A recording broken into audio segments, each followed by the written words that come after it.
jedan od naših klijenata, da sad ne komuniciram koji, je bio u prvih 5 kompanija koje su donirale.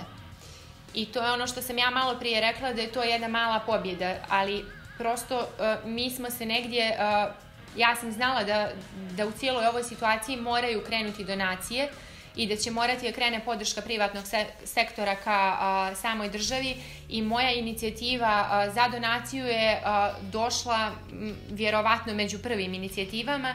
Kompanija je jako brzo odreagovala, iako ima dosta nekih internih procedura koje mora da ispoštuje i mi smo bili u tih prvih 5 i meni se čini nekako da smo dobili, ajde kažem, veći dio te pozornosti javnosti baš zato što smo bili među prvima.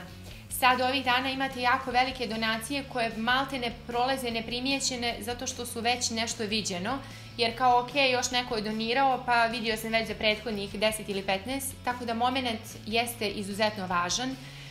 Važno je kad ćete nešto pustiti da se ne dese preklapanja, a ono što bih samo još, sad si ti meni otvorio jednu temu, jer sam se danas čula s jednim novinarom, da, i komuniciramo i on kaže, pa dobro, ali zar zaista moramo sve što se donira da iskomuniciramo, zašto samo ne daju pare i ne ćute kao i uradili su dobro djelo, kao zašto moraju da se hvale.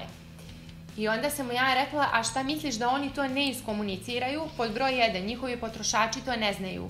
Potrošači danas sve češće kupuju neki brend zato što znaju da taj brend, ne znam, podržava sportiste, podržava kulturu i tako dalje. Pa zato i podržava. Jeste, pod broj 1 negdje mora zbog potrošača se iskomunicira, a pod broj 2 ne biste vjerovali u ovoj situaciji koliko onaj snowball efekat bio vidljiv, odnosno onaj efekat da kad je krenuo jedan, da su krenuli svi. I mislim da je to što se komuniciralo, te prve neke donacije, da je to podstaklo neke druge kompanije i pojedince i uspješne neke ljude iz svijeta sporta da i oni doniraju. Da se nije komuniciralo, vjerujem da bi broj donacija bio značajno manji.